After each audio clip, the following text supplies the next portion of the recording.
Hello mga kahanap bahay, good morning, good afternoon, and good evening. Depende kung saang country kayo nanonood ngayon. So, ito yung ating short video presentation para sa Tanawan Park Place, Phase 1, 2, 3, and 4. Before natin start yung presentation, pakita ko muna sa inyo yung ating vicinity map. So, ito yung Tanawan Park Place. Ito po yung location ng Phase 1. Located ito sa Barangay Bagong Bayan, Barangay Hidalgo, and Banjo East. So, tatlong barangay yung nakakasakop sa kanya.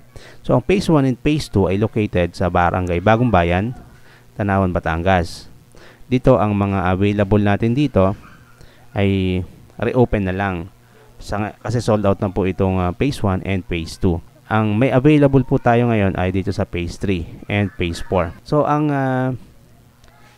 location natin ay malapit lang po yan sa Walter Mart, Tanawan. So, itong mga kulay red pong ito yung mga proposed access roads ng government para dito sa area as per city engineer ng Tanawan, Batangas. Ito pong mga kulay blue ito and itong mga white ay mga existing roads na po yan. From Bagong Bayan Road, napakalapit lang po nating Phase 1. Ito po siya. And katulad na sinabi ko po sa inyo, ang available natin is nasa Phase 3. Kaya proceed na po tayo sa Phase 3. And bago pa pala yon, makikita nyo dito sa vicinity map, dito yung Star Tollway. Ito na yung Jose P. Laurel Highway. Ito yung going to Lipa, Batangas. Ito naman pababa yung going to Calamba. Itong South Luzon Star Tollway, kagandahan sa project dahil may mga proposed access roads ang government, ay napakadali na niya maka-exit sa Star Tollway. Hindi nyo na kailangan dumaan dito sa Bagong Bayan Road papunta ng Tanawan na bayan bago pa pumunta ng expressway. So dito, very accessible na po siya sa expressway. Yan. Ang available po natin sa Phase 3, ang makikita po ninyo dito, ito yung Linea Single Attach, which is ito na lang po ang natitirang available ngayon. Kung makikita nyo po dito ito po sa ating mapa ng Phase 3, ito yung mga kulay yellow, nilagyan ko na ng markings para alam nyo kung saan yung available na inventory po natin. Yan, available inventory natin, yung may mga yellow po yan. Ito sa baba, yung nakikita po ninyo, ito yung entrance gate 1. Mababasa nyo, hindi ko lang sure kung makikita nyo dito. Meron diyang proposed access road, which is dadaan mismo sa tapat ng entrance gate ng Phase 3. Yung may mga yellow, katulad sa block 3, yan, available po yung may mga dot na yan. Kaya kung gusto nyo kumuha ng lineya dito na malapit sa entrance gate, sa block 3 meron pa tayong available. And dito sa kabilang side, makikita nyo, meron dito sa may block 20, merong maliit na daan. Dito po siya ito. Ito po ay access din po ito papuntang Hidalgo Road, Barangay Road po ito. Kaya kung kukunin nyo naman yung dito sa area dito, so ayan, dito sa block 18 may available tayong tatlo na yung may kulay yellow. Papunta naman sa access road, papuntang Hidalgo. So yan po yung ating lineya. Magkano ba ang ating lineya? So ito nga po pala yung lineya natin, single attached. 2-story siya na may minimum cut ng lot area na 100 square meters. Ang floor area niya is 77.25 square meters. Yan, ito po yung ating sample computation for lineya single attached. Sa Pag-ibig Financing, yung Pag-ibig Financing po natin, ang total contract price niya is 3,409,000. Ang loan value po is 3 million. Reservation fee, 14,000. Net cash outlay, or ito yung down payment, 395,000. Na pwede nyo siyang bayaran ng up to 28 months na 14,107.14 lang po yung monthly. Then yung monthly amortization through Pag-ibig ay 18,471.51 payable in 30 years. Yung net disposable income para ma-qualify kayo dun sa loan sa Pag-ibig na 3 million, kailangan may maipakita tayong income na 52,775.74. If in case na insufficient po yung ating income, pwede kayong kumuha ng co-borrower. What about naman po sa bank financing? Ito naman po yung total contract price niya, same 3.4 million. Loan value is 2.991 million. Then reservation fee same 14,000. Tumaas lang po yung ating net cash outlay na 404,000. Payable siya ng 28 months, so 14,428. Kasi sa Pag-ibig, Yung cash outlay dito is 395,000.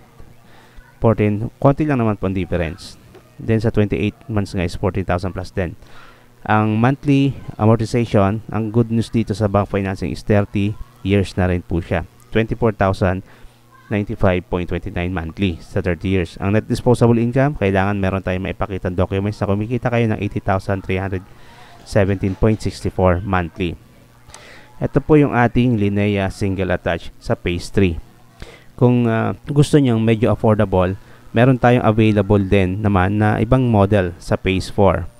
Yan, ito po yung ating phase 4. Meron tayo dito mga model na Linea rin. Meron tayong Jasmine single attach, may Jasmine Townhouse, Adelpa, and yung ating Carnation single attach. Ang sa ngayon po ang available lang na lang natin ay Carnation single attach. Ito naman po yung phase 4 natin. Kung babalikan po natin yung slides kanina, dun yung phase 4. Good thing din sa phase 4 dahil dito po yung gate niyan, dito, dalawa po yung gate niya.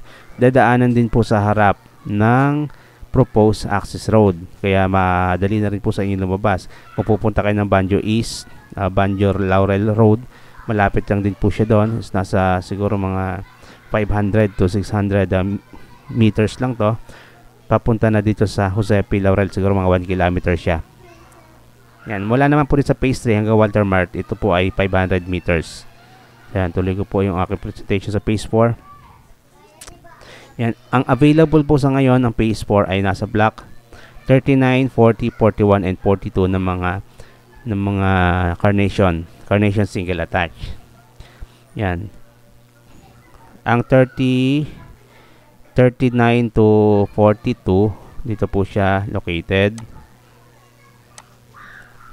So, yun. Ang computation naman po nito, kung medyo nabibigatan kayo sa Linea single attach, meron naman tayong Carnation, which is same lang naman po yung kanyang total typical lot area na 100 square meters. Ang difference lang, 66 na lang po yung kanyang floor area.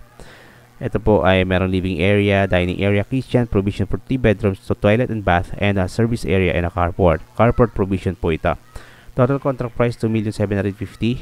Then yung reservation po ay 12,500. Net cash outlay na 300,500.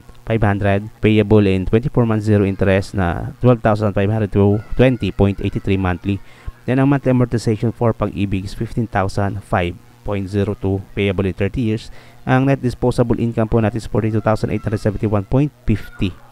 So yun lang po yung required na income para makakwalify kayo sa 2.4 million na loan sa Pag-ibig. Ang sa bank financing naman po, ang loan naman po niya is 2.425, 2,425,000. Ang reservation fee same, 12,500. Ileles po yun doon sa ating pinaka down payment. So ang net cash outlay or net cash down payment is 312,500. So dito po siya. Ang payable po niya na 25 months.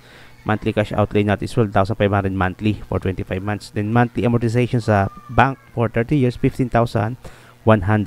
Hindi po siya nagkakalayo sa Pag-ibig financing. Then net disposable income natin sa bank naman is 50,445 monthly. So yan po yung ating available sa dalawang phase na natitira na lang po natin. Yan. Phase 3 and phase 4. If interested po kayo dito sa ganitong model, message na po ako, Vic Cervantes, Corinthians Realty. Ito po yung aking number na nag-appear sa screen. Or message po ako sa aming Facebook, ang Hanap Bahay, para lagi rin po kayong updated. I-subscribe nyo na rin po yung aking channel at i-follow nyo na rin yung aking Facebook page. So thank you so much for watching. Schedule nyo na po o i-message nyo na po kami para makapag-schedule tayo ng site visit. So thank you. Bye-bye.